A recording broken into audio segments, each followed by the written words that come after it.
کورد و جێنۆسایدی کورد تاکو ئێستاش دوانەیەکن بەردەوام بە یەکەوەن و بەردەوامیش تا ئێستا کورد جێنۆساید دەکرێت. دوایین جێنۆساید ئەوە بووە بەسەر کوردانی ئێزدیە هاتووە لەلایەن داعشەوە. تا ئێستاش ڕێ با ئێزدیەکان نادرێ بگەڕێنەوە سەر مڵک و ماڵی خۆیان و سەر لە نوێژیانێکی نوێ دەست پێ بکەنەوە. شاندێک لە حکوومەتی هەرێمی کوردستان و هەروەها حکوومەتی عێراقی بە فەرمی چوونەتە ئەڵمانیا بۆ گفتوگۆ کردن لەسەر ئەم بابەتە بۆ ئەوی بزانین بە چ ڕاستپاردەیە گەیشتون و بڕیارەکان چی بوون و دەبێت چ بکرێ بۆ ئەوەی ئێزدیەکان بتوانن بگەڕێنەوە سەر ماڵ و حاڵی خۆیان. لە بەرلینەوە لە ئەڵمانیا زۆر بەڕێز هێمن میرانی بەڕێوەبەری گشتی دیوانی وەزارەتی ناوخۆ ڕاستەوخۆ لە گەڵماندایە. کاک هێمن میرانی شەوتان باش، گەلێک سپاس بۆ بەشداری کردتان لەگەڵمان لەم گەشتەی ژووری هەواڵی کوردستان 24. ئێوە وەکو شاندێکی فەرمی حکوومەتی هەرێم و حکوومەتی عێراق و کۆمەڵێک پەرلەمانتار دیدارتان هەبووە لەگەڵ بەرپرسان و پەرلەمانتارانی ئەڵمانیا. لەم دیدارانە دا سەرەتا پرسیارەکە ئەوە بێ بە چی گەیشتون؟ ئێوارەتان باش، سڵاو لە ئێوەی بەڕێز و لە بینەرانی عەزیز. گفتوگۆیەکی باش کرا لەسەر زەمینەسازی بۆ گەڕانەوەی خوشکبرانی ئێزدی بۆ زێدی خۆیان. ئێمە جەختمان لە جێبەجێکردنی ڕێکەوتنامەی شنگال کرد، هەموو خاڵەکان تاوتوێ کران و لایەنی بەرامبەر کە ئەندام پەرلەمانانی بەریتانیا بوو لە 4 فراکسیۆنی جیاواز، ئەڵمانیا بوو بوورە لە 4 فراکسیۆنی جیاواز، هەڵبەت ئەوان پێشتر وەکو جەنابەت فەرمووت بەشداریان کردیە لە دەرکردنی بڕیاری بە جێنۆساید ناساندنی کۆمەڵکوژی ئێزدیەکان. ئەوان ئامادەی خۆیان وەکو تیم و ئامادەی حکوومەت و دامەزراوەکانی ئەڵمانیانیان پیشاندا بۆ ئەوەی بەشداری لە زەمینە سازەکان و لە پاڵپشتی جێڕانەوەی ئێزدیەکان بکەن بۆ زێدی خۆیان. زۆر باشە کاک هێمن، ینی بۆ خۆ دەزانی ڕێکەوتن نامەیەکە لە نێوان حکوومەتی هەرێم و حکوومەتی عێراقی بۆ گەڕاندنەوە ئێزدیەکان و ئاساییکردنەوەی دۆخی شنگال، بەڵام یەکێک لە نەگەڕاندنەوەی ئێزدیەکانە بۆ شوێنی خۆیان بوونی میلیشیای چەکداری ناقانونی لە شنگال. عێراقیش ئامادەی جێبەجێکردنی ڕێکەوتن نامەکە نییە، کەواتە ئەڵمانیا لەم بوارەدا دەتوانێت چ بکات؟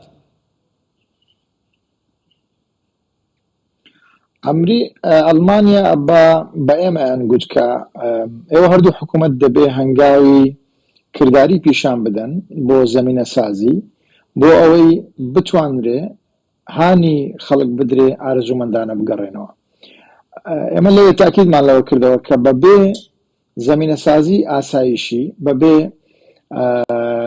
چۆڵکردنی شنگال لە هێزی ناشەرعی لە گروپ و میلیشای چەکداری جۆرا و جۆر، ناتوانرێ ئەو دڵنیاییە بدرێتە خەڵکی شنگال کە دەتوانن بە ئارامی بگەڕێنەوە سەر بڵندانە بگەڕێنەوە جارێکی دیکە دووچاری کۆمەڵکوژی نەبنەوە.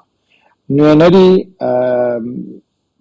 شنگالەکان لەوێ باسی کرد کە هەر جیهاتێک دەتوانێت گەرانتی ئەوە بداکە شنگالەکان کە دەگەڕێنەوە جارێکتر ڕوبەڕووی فەرمان و کۆمەڵکوژی دیکە نابنەوە ئێمە دەگەڕێنەوە، بەڵام کەس ناتوانێت و گەرانتی بدە لەبەرەوەی ئێستا ئەمنیەتی شنگال لە دەست دامەزراوەی نیشتیمانی عێراقی یان کوردستانی یان خەڵکی لۆکاڵی شنگال نییە. کۆمەڵێک هێز و گروپ و چەکدار و میلیشای جۆراجۆر هەن کە هەندێکیان تەنانەت عێراقیش نین، هەندێکیان وەلایەن لە بۆ وڵاتانی دیکە هەیە، هەندێکیان نوێنەراتی بەرژەوەندی دیکە دەکەن.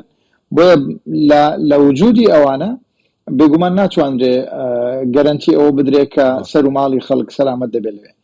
ئەڵمانەکان هەڵبەت هانی ئێمە دەدەن بۆ ئەوەی ئێمە خۆمان ئەو بابەتانە جێبەجێ بکەین، ئەوانە چارەسەر بکەین. بێگومان ئێستا تۆپەکە لە گۆڕەپانی حکوومەتی فیدراڵە، ئەوان پێویستە ئەو بەرپرسیارەتی هاوبەشانەی ڕێکەوتنامەی شنگال تەوزیعی کردێ لەسەر هەردوو لامان.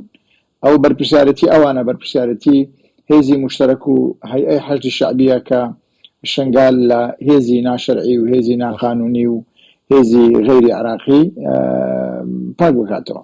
زۆر باشە کاک هێمن، بۆ خۆ دەزانی ئەڵمانیا کەیسی ئێزدیەکانی بە جێنۆساید ناساندە بە هەنگاوێکی زۆر گەورەیە کە تا ئێستا عێراقیش خۆی کەیسی ئێزدیەکانی بە جێنۆساید نەناساندووە، واتە ئیعتراف بەوە ناکات.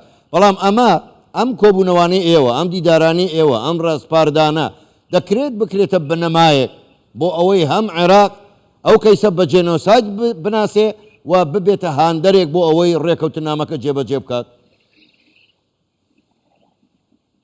هەفتەی داهاتوو ئەو تیمەی ئەمە لەگەڵیان کۆبوونەوە بەشێکیان دێنە بەغدا، دوایی دێن هەرێمی کوردستانیش بۆ بە دوواداچوون و پاڵپشتیکردنی هەردوو حکوومەت بۆی زەمینە سازی بکەن بۆ جێبەجێکردنی ڕێکەوتنامەی شنگال و گەڕانەوەی ئێزدەکان. بێگومان چەند وڵاتێکی دیکە پێشتر ئەو پرۆسەیان جێبەجێ کردووە مەسەلەی بە جێنۆساید ناساندن. بێگومان هەم عێراق و هەم وڵاتانی دیکەش چاوەڕوانی ئەوان لێ دەکرێت کە دەبێ بەرپرسیارەتی بەرامبەر بەو بابەتە ئەوەندەی هەر کەسە و هەر وڵاتە و بە گوێرەی بەرپرسیارەتی خۆی لە ئەستوێتی جێبەجێ بکە. بۆ حکوومەتی عێراق ئەوەی بەسەر شنگال هاتووە بەسەر بەشێکی گرنگ، بەشێکی استراتیجی لە وەسم جوگرافیاکی استراتیجی لە جەستەی عێراق و پێکهاتەیەکی گرنگ لە ناو کۆمەڵگەی فرە بڵێن ناسنامەی ئاینی و نەتەوەی و مەسەبی عێراق داهاتووە. بێگومان بەرپرسیارەتی یەکەم لە ئەستۆی حکوومەتی عێراقە کە زەمینە سازی بکە بۆ جێڕانەوەی خەڵک، بۆ تاویزکردنەوە، بۆ پرۆسەی بنیادنانەوە، بۆ دانانی جۆرێک لە گەرنتی بۆ ئەو خەڵکەی دەگەڕێتەوە قەرەبووکردنەوەیان، دروستکردنەی ماڵ و خانووی نوێ بۆیان، هەروەها پاڵپشتی سایکۆلۆژی بۆ ئەو خەڵکەی کە ڕزگار دەبێت لە دەستدا ئەش و دێتەوە ناو کۆمەلگە جاریشتر بۆ ئەوەی بتوانێت بژی. ینی کۆمەڵک بەرپرسیارەتی گەورە لەسەر حکوومەتی فدرال و دامەزراوەکان هەیە کە بتوانن بەرامبەر خوشکبرانی ێزدی جێبەجێ. باش، بەڵام کاک هێمن ئێمە خاڵێکی کەمان لە بەر چاو بێ هەر مەسەلەی گەڕانەوەی ئێزدیەکان نییە. عێراق تا ئێستا نە کیمیاباران نە ئەنفالی تەواوی گەلی کوردستانی بە جێنۆساید نەناساندووە و ئامادەی قەرەبووکردنەوەی تەواوی گەلی کوردستان نییە.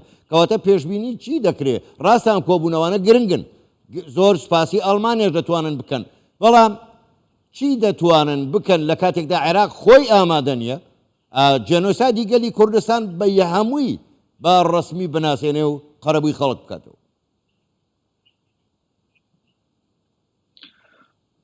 ئێمە لە ئەوەی پەیوەندیدارە بە کەیسی شنگال و ئێزدیەکان ئێستا بۆتە بەشێک لە ئەجەندای کابینەی نوێی حکوومەتی بەڕێز محەممەد شیع سوودانی و گفتوگۆکان لە نێوان هەردوو حکوومەت بەردەوامە بۆ ئەوەی لە چوارچێوەی ئەو دایلۆگ و ئەو ڕێکەوتنانەی دەکرێت لە دوای با بڵێن وەکو هەنگاوی عملی بۆ جێبەجێکردنی بەرنامەی حکوومەت بەشێک لە بەرپرسیارەتەکە کە پەیوەندیدارە بە مەسەلەی جێبەجێکردنی ڕێکەوتنامەی شنگال و پاڵپشتیکردنی ئێزدیەکان ئەمە بچێتە بواری جێبەجێکردن. هەڵبەت بابەتی دیکەی مەسەلەی ناساندنی تەواوی ئەو کۆمەڵکوژی و تاوانانەی بەرامبەر بە میلەتی ئەمە کراوە، ئەمە بەرپرسیارەتێکی قانونی و بەرپرسیارەتێکی ئەخلاقیە لە ئەسۆی دەوڵەتی عێراق وەکو دەوڵەت و دوجار لە پاش هەر جۆرە ئەترافکردنێک بێگومان کۆمەڵێک لێکەوتەی یاسایی و ئابووری و دارایی دێتە گۆڕێ. لەبەرەوە ڕەنگە کابینەکانی پێش و خۆیان بواردە بێ لەوەی بەرپرسیارەتی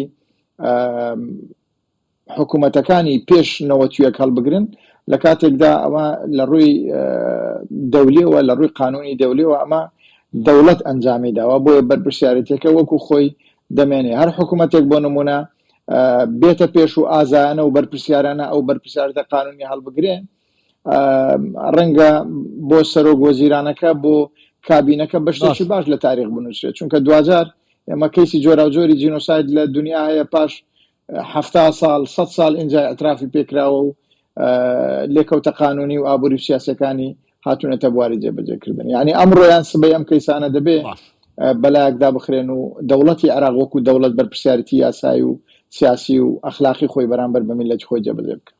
زۆر باشە، زۆر بەڕێز هێمن میرانی بەڕێوەبەری گشتی دیوانی وەزارەتی ناوخۆ ڕاستەخۆ لە بەرلینەوە لەگەڵمان بووی. گەلێک سپاس بۆ بەشداریکردنتان لەگەڵمان. سپاس بۆ ئێوە، شەوتان باش.